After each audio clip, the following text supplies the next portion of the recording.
National investigating agency 16 स्थानों पर इस समय जम्मू कश्मीर में रेड कर रही है। इन 16 स्थानों पर रेड आतंकवाद को समर्थन देने के लिए, आतंकियों को पैसा पहुंचाने के लिए और आतंकियों की पैसा देकर मदद करने के आरोप में ये रेड्स की जा रही हैं। पुंछ जम्मू कश्मीर में रेड्स हो रही हैं, रजौरी में रेड्स हो रही हैं और इस बताया जा रहा है कि ये जो आज रेड्स हो रही हैं इसमें टेरर फाइनेंसिंग का मामला है और मामला है साजिश करना, मुस्लिम युवाओं को प्रेरित करना ताकि वो जम्मू कश्मीर में आतंकवाद को आगे बढ़ाएं, ताकि वो जम्मू कश्मीर में बड़े पैमाने पर हिंसा करें, हिंसा पर उनको उतारने के लिए। इसमें यह कहा जा रहा है कि जमात इस्लामी का, जिसके ऊपर ऑलरेडी प्रतिबंध लगाया गया है, जमात इस्लामी की फंडिंग जो है पैसा हवाला के जरिए जो है, हवाला चैनल्स के जरिए जो है पैसा जमा किया गया और उसके बाद उस पैसे को जमा करने के बाद आतंकियों तक पहुंचाया गया ताकि वो आतंकी वारदातें जम्मू कश्मीर में कर पाते। और सिर्फ इतना ही नहीं बल्कि सोशल मीडिया के ऊपर एंटी इंडिया प्रोपेगेंडा फैलाने का काम भी इन तमाम लोगों ने किया है, जिनके घरों पर इस समय रेड हो रही है। 16 लोकेशंस पर रेड हो रही है, पुंछ में, रजौरी में, पुलवामा में, शोपियन में।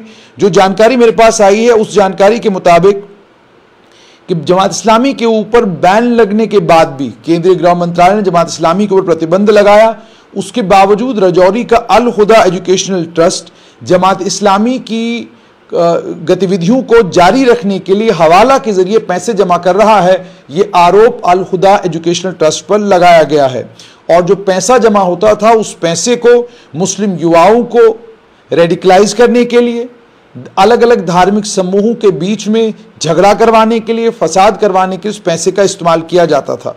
और कोशिश ये भी की जाती थी कि मुस्लिम युवाओं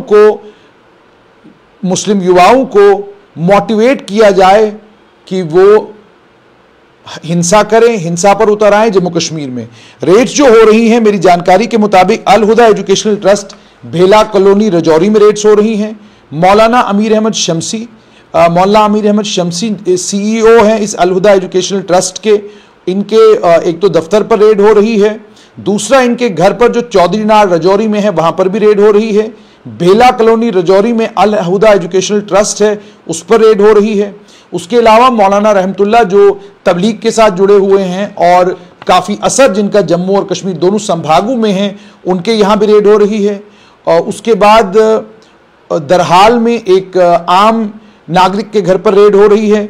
मलिक मार्केट रजौरी में एक डॉक्टर साहब हैं जो रेंटेड एकोमोडेशन में रह रहे थे, किराए की एकोमोडेशन पर रह रहे थे, उनके घर में रेड हो रही है। कालाकोट सब डिवीजन के गलहान इलाके में एक AEE PDD के हैं, उनके घर पर रेड हो रही है। उसके अलावा मेंढर में जिस किराए के मकान में वो रह रहे हैं वहां पर भी रेड हो रही है। मलहोट एक गांव है सुरनकोट में, वहां पर भी रेड हो रही है। उसके अलावा एक धार्मिक धर्मगुरु और जिनका जो बहुत प्रसिद्ध हैं, बहुत माने जाते हैं और जम्मू संभाग में भी कई अब लगभग सभी जगहों पर जाकर तबलीग के जितने इज्तिमा होते हैं उनसे खिताब करते हैं, मौलाना रहमतुल्लाह कासमी जो दारुल उलूम रहीमिया बांडीपुरा के मोहतमिम हैं, उनके यहाँ भी रेड हो रही है। और ये रेड केस नंबर 7/2022 के मामले में हो रही है। जहां तक घाटी का ताल्लुक है, घाटी की कुछ और डिटेल्स मेरे पास हैं, वो भी आपके साथ शेयर करेंगे कि घाटी में किन किन जगहों पर रेड हो रही। कई स्थानों पर घाटी में भी रेड्स हो रही हैं। जानकारी के मुताबिक बांडीपुरा में जो धार्मिक धर्मगुरु और दारुल उलूम रहीमिया बांडीपुरा के मोहतमिम मौलाना रहमतुल्लाह कासमी के घर पर रेड हो रही है।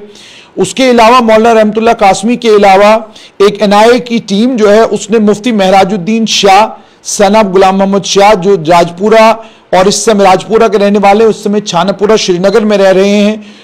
बाय प्रोफेशन वो एक सरकारी मुलाजिम हैं, इंजीनियरिंग कॉलेज श्रीनगर में मुलाजमत करते हैं, उनके घर पर रेड हुई है। उसके अलावा रेड जो है डॉक्टर तजम्मुल हुसैन जो गुलाम रसूल आहंगर के बेटे हैं, सुतरा शाही शहीदगंज के रहने वाले, उनके यहाँ भी रेड हुई है। डॉक्टर तजम्मुल इस समय अपने परिवार के साथ साउथ अफ्रीका में पिछले 10 साल से रह रहे हैं। उसके अलावा बाल गार्डन श्रीनगर में बीए बशीर के घर पर भी रेड हुई है। BA Bashir fruit seller association के अध्यक्ष हैं। एनआईए की टीम ने बताया जाता है कि इनके घर पर भी छापेमारी की है। उसके अलावा एक और एनआईए की टीम इस समय शमीम अहमद लोन, जो शाह अनवर कॉलोनी हैदरपुरा के रहने वाले, उनके घर पर रेड की है। वो एनआईटी श्रीनगर में प्रोफेसर हैं। हामिद फैयाज, जो जमात इस्लामी के एक मेंबर हैं, उनके घर हैदरपुरा में नेशनल इन्वेस्टिगेटिंग एजेंसी ने रेड की है।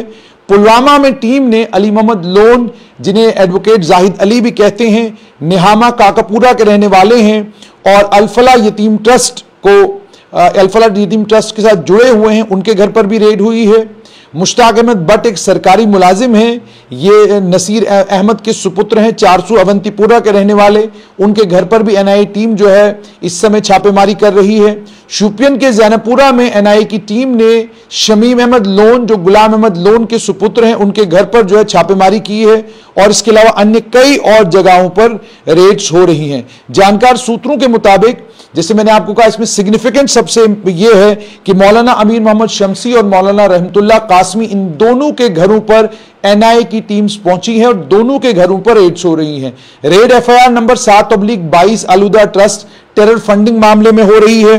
और अगर जानकारी के मुताबिक, जो जानकारी मेरे पास है वो थोड़ी सी और आपके साथ साझा करें कि एनआईए के मुताबिक ये एफआईआर जो है जमात इस्लामी के ऊपर, इसमें इल्जाम यह है कि जमात इस्लामी को के ऊपर बैन लगने के बाद भी अमीर मोहम्मद शमसी, जो रजौरी के हैं, वो सीईओ हैं अलहुदा एजुकेशनल ट्रस्ट के, और डॉक्टर अब्दुल फैयाज शुपियन के, इन दोनों के नाम जो हैं एनआईए की एफआईआर में हैं। इस समय रेड्स जो हैं इन तमाम घरों में चल रही हैं और इन रेड्स को लेकर सूत्र ये बताते हैं कि एनआईए के पास पुख्ता जानकारी है कि जमात इस्लामी के ऊपर बैन लगने के बाद भी अलहुदा ट्रस्ट जो है हवाला के जरिए पैसे जमा कर रहा था और युवाओं को रेडिकलाइज करने की कोशिश कर रहा था। युवाओं को रेडिकलाइज करने के साथ साथ में उनको दूसरे धर्मों के खिलाफ भड़काने का काम कर रहे थे, दूसरे धर्मों के साथ लड़ाई झगड़ा करने के लिए उनको प्रेरित करने का काम कर रहे थे। ये सारे इल्जाम जो हैं ये अलहुदा ट्रस्ट और इसके साथ जुड़े हुए लोगों के ऊपर लगाए गए हैं। रेड्स जो हैं इन तमाम घरों के ऊपर हो रही हैं, मौला रहमतुल्लाह के घर पर भी हो रही है और इस समय एनआईए की टीम जो है अलग अलग जगहों पर छापेमारी करके सबूत इकट्ठे करने की कोशिश कर रही है। इसमें एफआईआर नंबर 7/2022 है जिसमें ये सारी पड़ताल हो रही है। और कुछ जानकारी अगर एनआईए रेड्स को लेकर हमारे पास आएगी आपके साथ जरूर साझा करेंगे, लेकिन फिलहाल के लिए ये कि लगभग 16 लोकेशंस पर इस समय रजौरी, पुंछ, शुपियन, पुलवामा, बांडीपुरा, अन्य कई और स्थानों पर इस समय एनआईए की रेड्स चल रही हैं और ये एनआईए की रेड्स जो है टेरर फंडिंग मामले में हो रही हैं।